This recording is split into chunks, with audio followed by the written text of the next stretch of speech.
Hello, everybody. Welcome to another exciting episode of Jimmy's Jambox. We're here. We're back at it again, and we're going to get on into it. But before we do, as always, please make sure to like, subscribe, push all the buttons, do all the things. You know, I don't know where they are, but you do, and I trust you. And with that being said, here's a quick word from our sponsors. Organic herbs and botanicals, skincare and edibles, wellness for body and mind. The Brothers Apothecary. Fine teas and remedies. Ronald Records. From indie gems to classic hits, discover the heart of local music. With live shows all the time, up close and personal, and regular releases on their in-house label. Ronald Records. Supporting the community, one track at a time. All right. Thank you all so much for watching. Again, shout out The Brothers Apothecary, Ronald Records, and Portland Water. Thanks for keeping us hydrated. And with that being said, let's go ahead and get on into it. Here is today's guest. Hello. My name is Lyrizone. Hello. Thank you so much for joining us. Hello. Why don't you tell us a little bit about, who you are, where you're from, what you do, give us that Tinder profile of your involvement with music. Awesome. I am a numetal artist from Vancouver, Washington, or recording artist, I guess the terminology for it is. And I make rock music with hip hop lyrics. Oh yeah. And what got you started into music initially? I want to say back in high school with music appreciation and more of schooling. Okay. And did you take that class because you needed an elective, or did you want to take it? To be honest, it was the latter at first, but actually enjoyed it the more I actually sat down and listened and paid attention. Okay, cool. Yeah, when I was in high school, my music teacher made an elective class that was, it wasn't like music appreciation in the sense of we're going to learn about the different, he was like, you're all going to learn all the other instruments. Each day you're going to pick one up and you're going to learn a little bit about it. And then the next day you're going to move over to another one. And then whichever ones you feel good on at the end of the week, you get to rock on for a little bit. Right. And I was like, this is kind of cool. And so we just got to goof off and try every instrument. It was always a battle for who wanted the drums. Right. But yeah, no, that was the battle is real. It was actually in the gist. I think it was a really, really interesting circumstances because I had creative writing right after it. Oh, so okay. It actually, if anything, I got honed into being an artist because got to write, learn about music, learn why things are a certain way. It just grooved correctly. Yeah. And in that time, is that where you found that you enjoyed more of the rap and hip hop style approach in the vocals? Yes and no. I actually started with blank verses and haikus. Oh, and that's why I first started off with. And then father being really into more Led Zeppelin, Motley Crue, the classic rock era. That's what they call classic rock now. And yeah, back then it was just rock. Yeah. Most of my time was taking songs on CD players, and I had cargo pants and putting a CD player in my cargo pants and just playing songs oh, I like this song. I didn't know much of the title. I can recognize the chorus and the harmony. I'm going to play this and hopefully try to recreate the same thing. And I don't know about yours, but in my class, we actually had section booths. So we actually have your practice rooms. And I used to just go in there with friends and write all the time. That makes sense. So that was pretty fun because we were making music. Yeah. More writing it. So it was a fun approach. I missed it. I dig that. And then I know you said your dad was a classic rock fan. Yes. Was anybody in your household growing up musically inclined at all? That was more electric guitar. Loved drums as well, but he wished he could play more of it because that was just one thing he loved doing. Myself, cello was what I played. Okay. I enjoyed it. Don't do it anymore. Now it's just more vocals and just, hey, let's do this. When did you play the cello? I want to say sophomore year. Okay. Or the freshman. Well, freshman to sophomore. After sophomore, give it a little break. Did more of ROTC and stuff of that nature and just got locked into that for a little bit. But as far as writing, I never really stopped. Okay, I dig that. Yeah. And now, before we get into more of what you do in the present day, I do have a couple foundation questions I like to check in with everybody on. And this first one is one we ask early, it's one we ask often, and it's definitely a crowd favorite. What was the first album you ever bought with your own money? Oh, man. With my own money.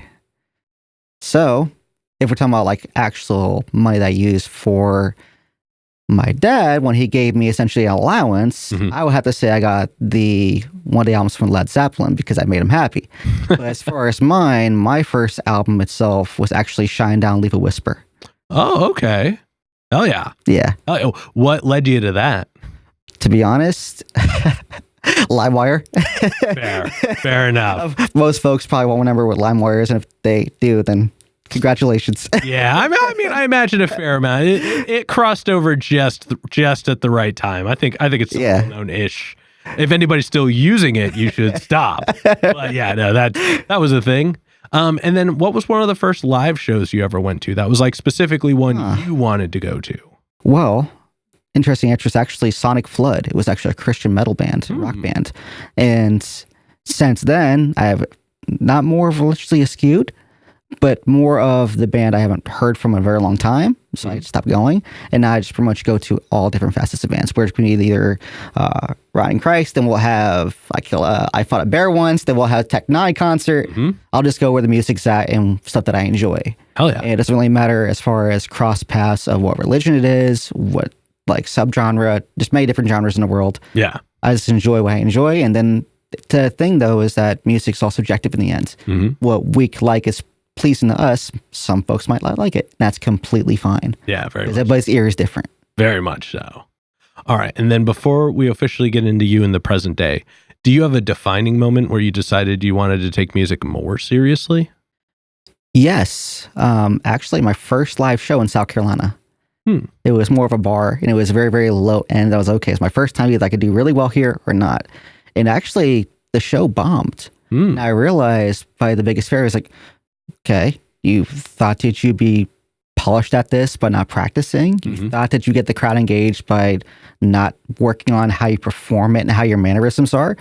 And then that failure actually made me want to be more hungry toward it, made me more figure out what brand development is, color palette and color theory, like focusing on what actually makes things work instead of, oh, well, let's just try and wing it. No, like every success you see is a million failures, and that's how it goes.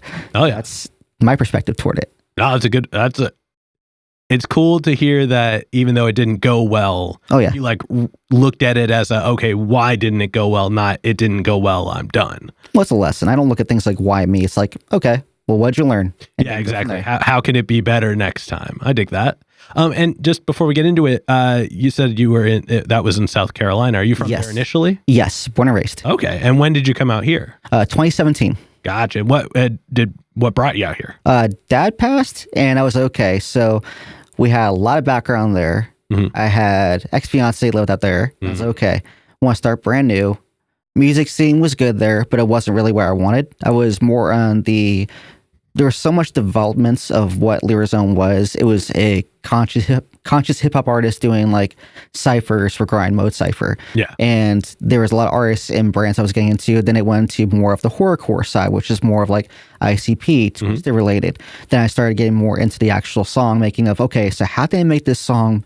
If you hear it in a horror movie, how would you do it? What's the Foley process? What would you do to make it yours? And then the more I started going to that, I was like, actually, let's put some rock in there. I'm like, okay, well, lead guitar is not enough. This EBO is not enough. What are we going to do as far as the bass line?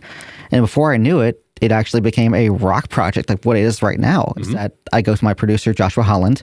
We essentially take a whole song that's supposed to be hip hop and just break the whole thing down again. We write a chorus, write a verse. I'm like, okay, this sounds good. Let's do it over. And completely tweak it. And see ya. I dig that. Well, then let's go ahead and because that's kind of moving more into what the next question is going to be, or the question after the next one. Well, let's get into you in the present day. We are going to get a super easy one out of the way. How'd you pick the name? It's a very, very lazy way of saying lyric and zone. Right, the lyric that's in the zone. Okay. I tell folks, most names don't gotta be so elaborate. It could be just something quick and easy and stuck to me ever since. And when I started writing it, it made sense. Visually, I loved it. I'm like, okay, One, I don't have to forget it if I'm having really tired. I don't have to write someone's autograph. It's good. Or, okay, if I have to like write this down really quickly and learn how to actually do it correctly, what if I have to squint?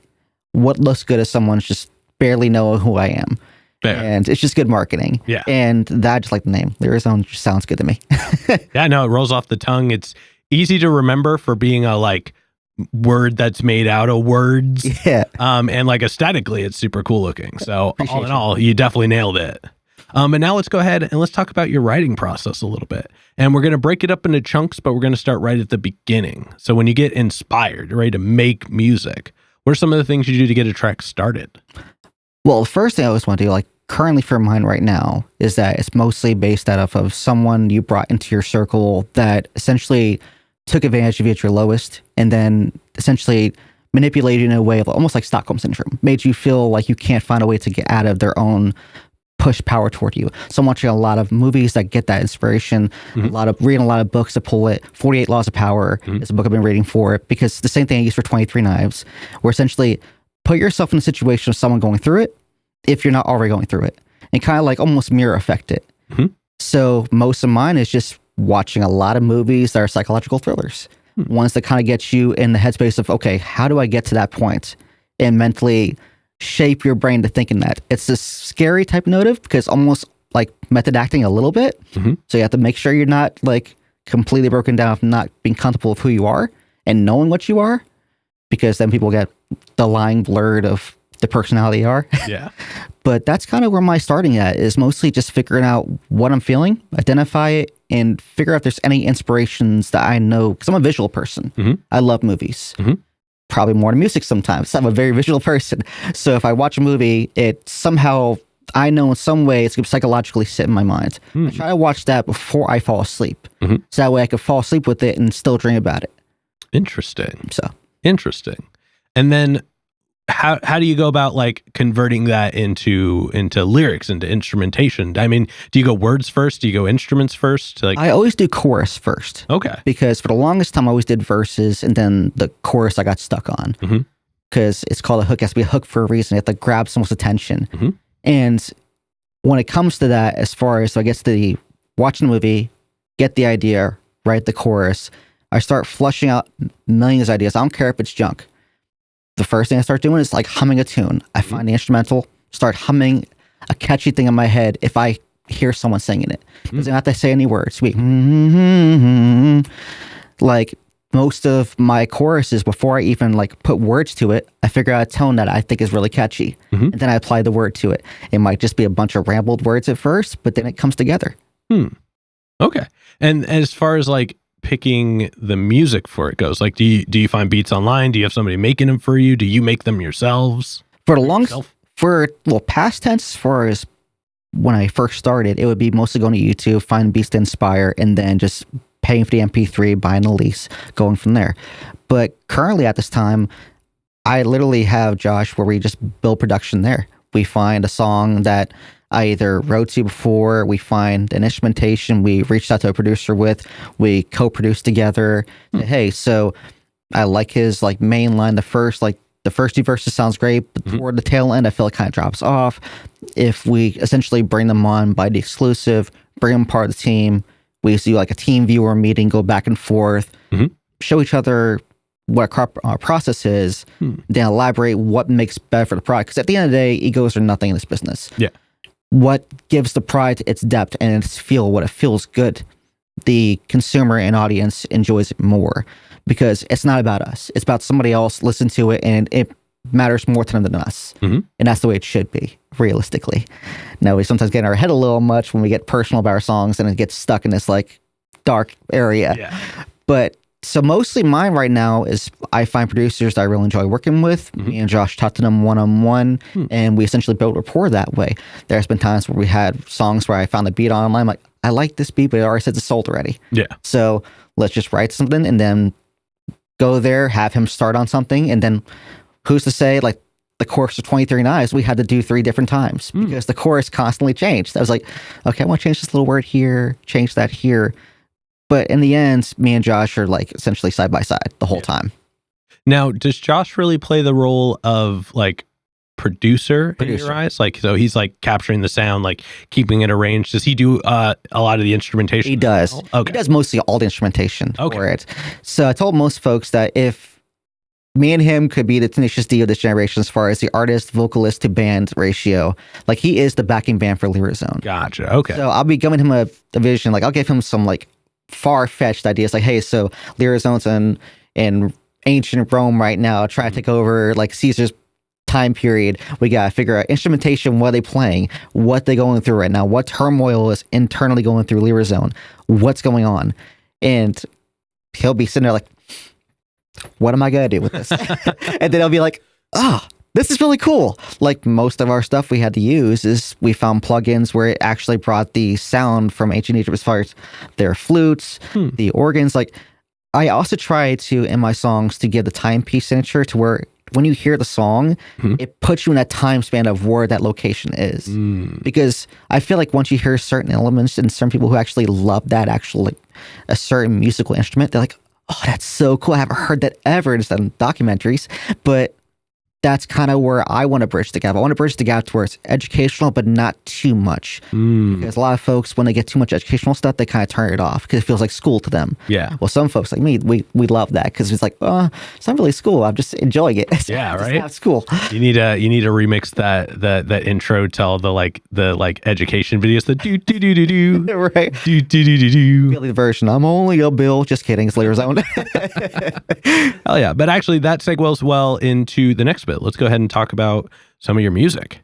So I jumped on ye old Spotify and I went and checked it out, and you've got a grip of music going all the way back to like 2019. Oh man! And just as a side note, Parasite is a really strong track. It is. It's actually a really cool one. It's actually one of my not so favorite songs of my lifetime. That's fair. I mean, early work people tend to grow away from more than grow into. Well, it's one of those things to where, especially, I kind of reference it a lot to Jonathan Davis's early tracks because it's a very honest song, its subject matter.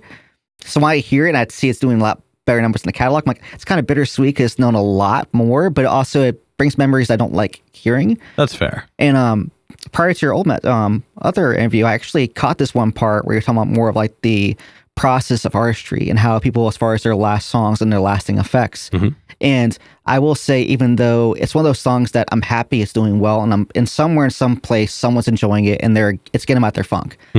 But I'm glad I'm past that. Yeah. And I hope that never comes back because though it made a great song, it's a mentality that in itself, I'm happy it's gone because it's a memory. Yeah. And it's not a present memory. But you still turned it into a song. Yeah. And the cool thing I think is that not so much that, because I'm not a big words guy. I've said this before, I'll say this again. I don't capture the words on the first couple listens. Like that's just not how my brain functions. But more, when I say it's a strong track, I mean, it's your earliest work. It's the first, like, because some people love the journey. You know what I mean? Like I always love to go check out the very first song and then go to the newest one right after. Like that's usually my cool like split between, you know, where they came from and where they went. And what stood out to me about it was that it like sonically it's a strong track. Like it's well put together. The arrangement is tight. Like it's got like all the features stand out really well on it. So more what I was saying is just that it presents itself as a strong origin. And so that's what I really appreciated about it. Granted, your sound in general is pretty tight. It's really put together. It's super heavy. It's super gritty. It's very energetic and it's very articulate. And it's got some elements of like classic Strange music and like funk volume. Not so much that you were like trying to be them, but there's some of their earlier elements that were really enjoyed that just are very prominent in your music. It's actually, I would be lying if I didn't try out for the Don't Funk Up the Beat contest. Like, I was part of it. So that was my first contest. It was pretty interesting. It goes back to like the recording in the booth and little closet trying to make things work. Yep. But I mean, you know, aside from that, your music is still it's heavy, but it's not like I didn't feel like that was the point because it's also very musical. Like, in particular, Why Can't I is a really fun one. I think it's a really good mark for where like the introduction of a lot more melodic elements kind of showed up in your music because there's that second half of the chorus it just grabbed me. I was like, oh, this is so so cool. But then you still have moments, like your was it a retro injection EP, right? Where like you just really leaned into like the heavier stuff, right? And now, as you said before, your music at the moment is a lot more like musical. It's a lot more like into the styles of rock. It feels like you didn't try to like scare the listener with what you were going with. But that being said, I usually do this bit where I break down the most recent track. But your most recent track is a very interesting cover. Yes. Very interesting cover. It's break stuff. And I wasn't prepared for that. Most folks were. I don't think my fan base was either. They heard about me like kind of sneak peek because I had a street team on Facebook. I was like, you might get this, you might not. That job, I was like, hey, here's a cover and album artwork with every single person excluding Deftones, because I had to make a little joke and say Deftones was new metal, even though they are. But I had to make a little joke behind the scenes. But yeah, it's been interesting. When I heard it at first, I was like, why do I know all these words already? And then I was like, oh, yep, this makes sense. It is a really cool cover. But I am curious to know, out of all the music you have available, so everything everybody could go check out right now, what are some of your favorite tracks? Currently from mine, I'm going to probably say Requiem, because I love Requiem as far as like the time period, what we did as far as Foley. I will actually, also when this is over, I'll show you how we actually did like the tombstone. We actually went behind in the garage lawn and pulled an old concrete tab and bring the SM7B outside, drag it outside, the concrete, made that like scraping sound. I want to say Why Can't I is like top 5. Requiem, definitely more Parasite. Unfortunately, it's a number 5, just because I want to name it no more. I would definitely say probably the first one is probably For the Memories. One is more it's definitely the horrorcore side of Lyrizone at its finest. It's also, the song was done in 2 weeks. I watched a lot of movies and I just got myself like locked in that part. And I don't know if we can actually classify skits as a song, but Panic Room was actually pretty fun too. Okay. That was actually one of my last jobs as far as a meat cutter, where I had my knives with me and I went directly from work to the studio, brought my little scabbard with me.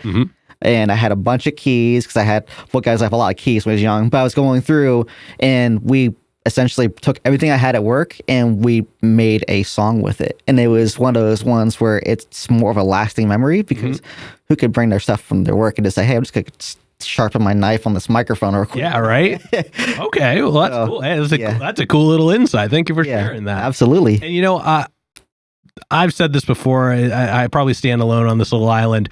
I really miss like concept albums and like skits in the middle of things, and like something where it's even its own track. You know what I mean? Not just something like buried in the beginning or the end. Like there's something special about those for sure. I agree 100%. That's kind of where, even though we're kind of digital age where singles are king and everyone pumps out things, I miss like an EP you toss, I guess, even an LP. You want to toss a couple skits in there, throw someone off, because I think the skits in itself give that everlasting effect of the next song's coming, then the prep for it, instead of just like, now hear one song and it skips you ahead on the next song. You're like, where'd this come from? Well, that, and there's imagery in them that I think is, when it's done well, it's done really well. Like I've said this before as well. The first album I ever bought with my own money was The Carter, like the first one. Oh, dude! And the intro track is Lil Wayne bringing you into this house and describing it, like describing everything that's happening, and like literally the first line is front door, like starts at the very beginning, and I could draw this house. I could tell you beat for beat where everybody is in the room. Right. I could tell you where the couch is. I could tell you where the kitchen is. Like it just does such a good job of like presenting. Now, granted, he rapped it more than it was like, right. But it was in its own way a skit. It was a presentation. It was like a representation of this imaginary space before you actually got into the album. Oh yeah. Yeah. He's definitely, that's one thing too. I think everyone kind of underrates him a little much. And I think, they only call him one of the greatest of all time. He's like punchline king. Yeah. That's also probably one of the artists I can also name as well. Especially for his earlier work. Like even now when we have like Mona Lisa with him, Kendrick, his wordplay and his pen game, it's always been more of metaphors and essentially putting yourself there. And once you actually listen, like it's can lock you in, and you're visually seeing what he's going through. It's crazy. Oh yeah. But we're not here to talk about him. We're here to talk about you. And now let's talk about some new music you're working on. What can we look forward to as far as like stuff that you got cooking at the moment? So currently, which I don't want to say a title just yet, but I'm looking for a song right now. And when I say I'm looking, it's mostly just in the shaping right now as far as writing, to where physically, I think the song is not going to be as taxing, because I'm already past that point and precipice of the song actually causing a pain point. And it's more of diagnosing and figuring out how to get the best quality product for the sound and the idea that's in my head for it. Especially for the theme of it is definitely going to be more like grunge rock, more inspirational based, bass line heavy. So why can't I? You're going to love it. But as far as the actual breakdowns, what I'm looking at now is an actual feature.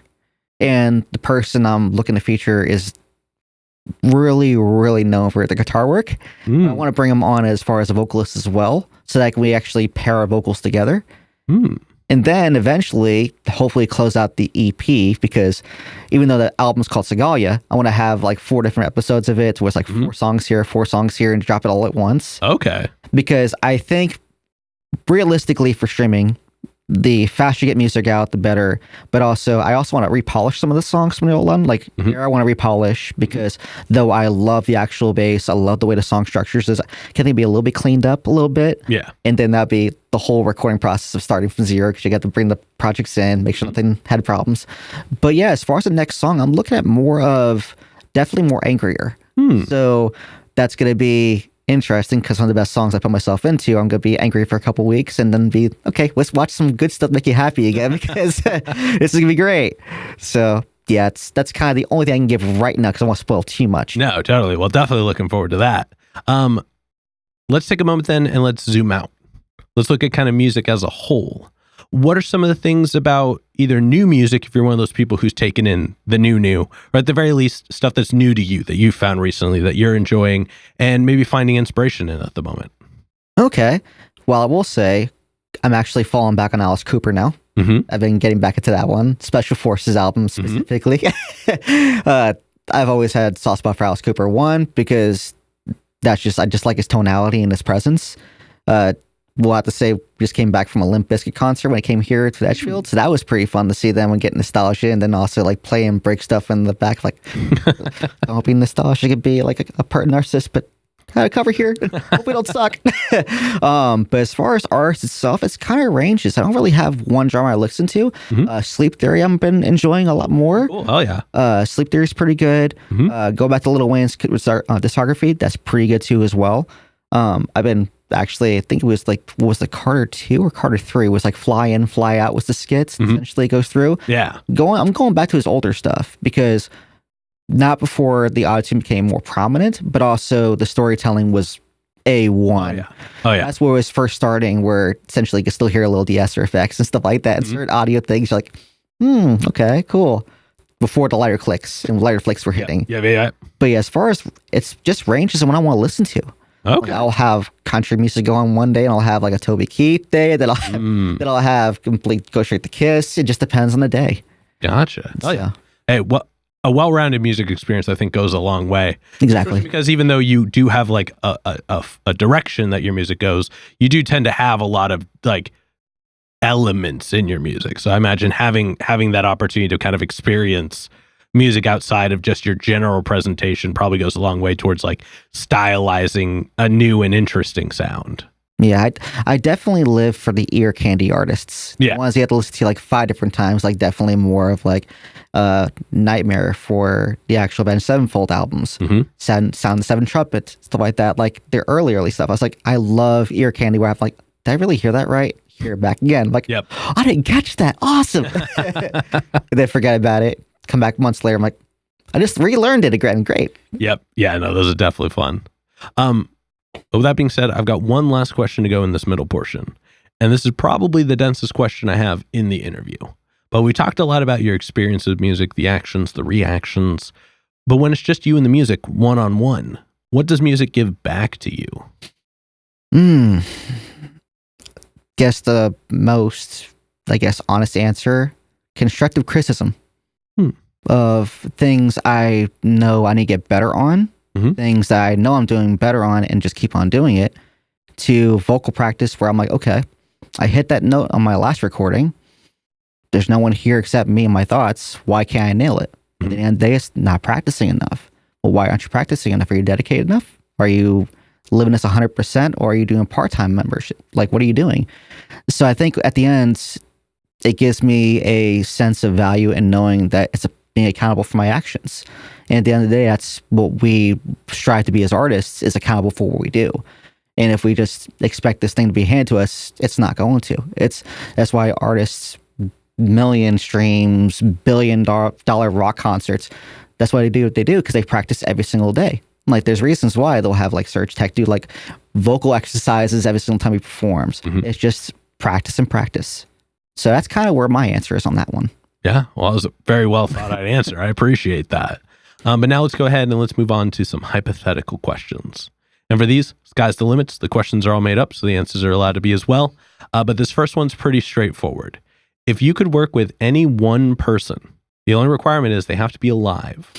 Who would you want to work with, and how would you want to work with them? Well, okay, that might take a couple seconds. So, artistically, Mike Shota. Okay, hell yeah. Mostly because of hip-hop side, obviously, but also because his production and his writing style is very unique as far as how he takes on songs. Yeah.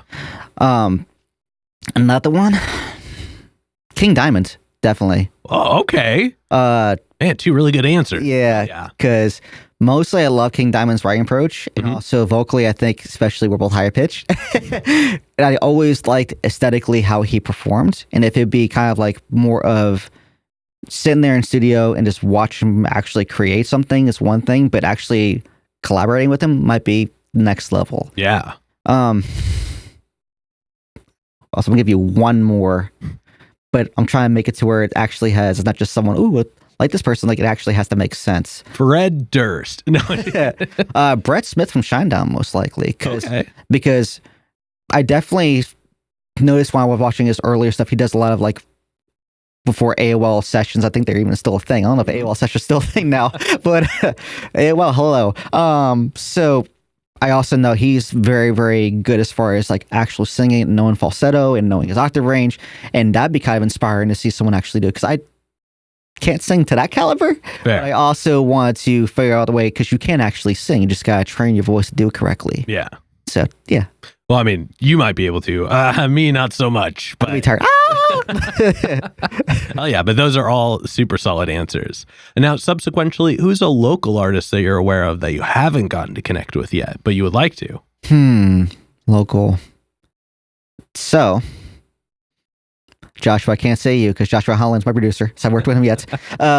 So, I have a few folks that they're clients, but they also are associates we actually work in the studio with. I want to say, I have a list. He just gave me a whole like bombshell of a question. I have like a whole list rolling. It's like a scroll rolling in my head right now. So, I want to say local. Because I know Loke Saint is a hip hop artist, and he's from, I want to say Spokane, but I don't know if he's still out here. I want to say him. I know there's also two rock bands out here that I want to work with for the longest time. I don't remember their name. Oh my God. I just went to their show last year, and then their social media stuff went away. They want to recalibrate and restructure. I'm like, I can't follow you. Where are you at? I can't find the personals. Which then you have to draw your line on parasocial stuff and not going too down the rabbit hole. Yeah. As far as bands, I definitely want to say, like, I know it's kind of fun. Me and Josh's band, All But the Night, never collaborated. And it'd be different because essentially he writes Lyrizone stuff, but All But the Night is completely different. It's more alternative metal. So that'd be kind of a cool collaboration, which realistically, this is a little, I guess, break the fourth wall type moment, is that this was actually Break Stuff supposed to be a collaboration with All But the Night and Lyrizone. But I ended up saying, let's just make it a Lyrizone song, because at this point I need to get some songs going, and I've wanted to record a song for so long, let's just do it. So that's supposed to be our first collaboration. So I would definitely say more of I don't think Buried Alive is actually like the Fruit Buried Alive, like Charlie's. I don't know. He's actually out here. But I know there's a few artists, like I think Spades is one want to work with very shortly. But yeah, as far as like local, I mean, it's gonna sound really bad, but I've been watching more like East Coast bands. It's gotcha. Okay. Because I try to follow back home a little more. I'm definitely thinking there's a lot more trap now as far as like trap hip hop. And I think more of what's the proper term for the countryside of hip hop now? Oh no, I don't know. Hip hop, I think it's called. Yeah, that sounds right. We'll call it that. So, don't quote me on that one. I'm gonna be killed in the comment section. But yeah, as far as that, like I've been looking more like the East Coast. Like I will say for where my ears are currently at, it's more Detroit. I'm looking into more of like where that's. I know they had like the guy who actually runs my PR, Mel Devastation Radio. He has a lot of festivals over there. So I'm thinking might be something cool to look into. I know out here we're actually still a really good rock scene where it is. Like we'll have shows at Dante's and you'll have ones across the way. And shout out to Dante's, great place. Yeah. But yeah, as far as local stuff, like this is kind of where it's a good question, a bad question, because I've been so wrapped up now just getting Lyrizone fine-tuned. Because my biggest fear is so much influence.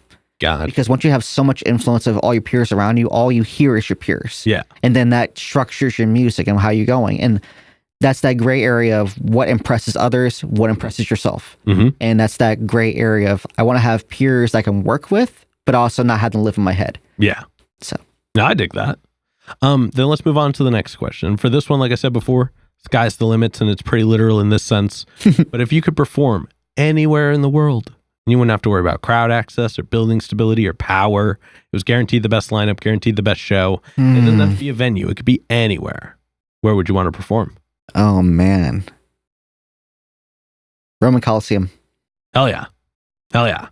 That's secretly where the structural integrity bit comes from, because I'm pretty sure nobody could perform there exactly as it is now. But yeah, and also that's just like the original that's the original theater, that's the original amp experience. I would also, my second pod be the actual what's it called, Stonehenge, because apparently Stonehenge, doing more research on it, that's what it was made to actually have sound reflecting off of them. So when you like hit certain stones, has certain sound from it. That's supposed to be the biggest theory, is that music was played there and it was a meeting spot for musicians. That makes sense. So I was like, cool. It's also, you're not allowed to actually go. Yeah. You can't stand in the middle of them now. You're not allowed. You have to stand X amount of distance away from them now. That's weird. I think I imagine that if you had 1 million people standing there, it'd probably mess with the ground or something. Yeah. People be doodling on stuff. I get it. But yeah, that would be a cool spot for sure. And then to wrap up the hypothetical questions, if you could get one more album from anybody, they could be alive, they could be dead, they could have not put out an album in 100 years, they could put out an album yesterday. Who would you want an album from? Definitely Frank Sinatra. Okay. Oh yeah. Rat Pack for life. Yeah. Oh yeah. I don't think I've ever gotten that answer before. That's a fun one. I appreciate that. They're Dean Martin, but definitely Frank. Yeah, very much so. All right. But with that being said, we're going to go ahead and start wrapping this up. What can we look forward to between, let's say, now and April? We're going to probably do more videos. We're going to have more interviews coming up, more photo shoots. We're going to do more themed photo shoots. This will probably be the last time you see this ensemble. This is more for break stuff, and I was just trying to get this going, but you'll probably see back to Lyrizone being the charismatic time traveler he is, and you'll see a lot more storylines, and you'll probably get more clips as far as like where I'm at. And I'll just take a picture of this obscure place and then let you fill in the pictures. Oh yeah, we'll definitely looking forward to that. For this next one, go and look straight at your camera. Tell everybody how they can find you. All right, guys. Well, Lyrizone again. You're going to find me literally everywhere. Lyrizone. You can also go to my website, lyrizone.com. lyrizone.com. And you can find me on all the socials. I think the only social that is not literally Lyrizone is Instagram for the real Lyrizone, because they got to be the real Lyrizone. But everywhere else, just Lyrizone. You'll find me on Facebook, Instagram. I think the only place is not Snapchat. But everywhere else is just Lyrizone. So thanks for watching. Hell yeah. All right, with that being said, we've got one last question to go. I'm sorry, I lied. Do you have any other plugs or shout outs or anybody else you'd like to put on here? Yes. Joshua, Greenlight Studios, what up? Barbie, Crossfades Designs in UK, and most of them a PR. Thanks for keeping me busy. Oh, yeah. All right. Now, with that being said, we've got one last question to go. But before we do, I'm going to steal the camera for just a second. As always, y'all, please make sure to like, subscribe, push all the buttons, do all the things. You know, I don't know where they are, but you do, and I trust you. And one more shout out to the Brothers Apothecary, Ronald Records, and Portland Water. Thanks for keeping us hydrated. And with that being said, the final question. And this is entirely up to your interpretation. But what is an album you feel is more on the obscure side? It's a deep cut. It's one not a lot of people would know, but it's one you think everybody should know. Well then. So, it's kind of an album itself. I know the band's called Dream Koala. Ooh, okay. Lo-fi. Good name. It's definitely, if you're indulging, it's definitely going to be a slapper. But as far as the actual album that's going to be hidden, because there's a lot of bands I know that have put out albums that are remarkable. Mm-hmm. And there's been a lot of hidden gems that most folks haven't seen. So, my boy Zenda, essentially, he had a Zenda, it's called Zenda TSM. And that was a project he's working on. I don't know what process he's at right now, but I know as far as what I've heard, it's one of those very, very spiritualistic type albums. And for what I remember him actually building it, that might be my pick now because I want to see how the fruition of it is. What I've heard so far, it's really put you there. I'm going to say that one. Oh, yeah. And how do you... I'm going to give him a slap.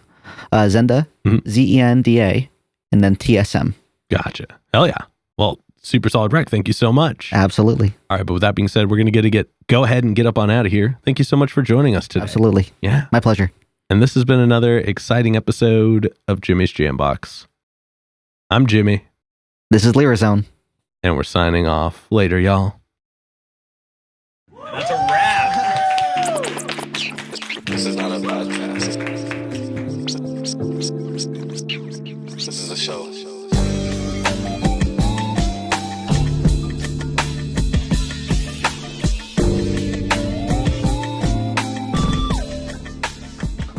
Keep jamming.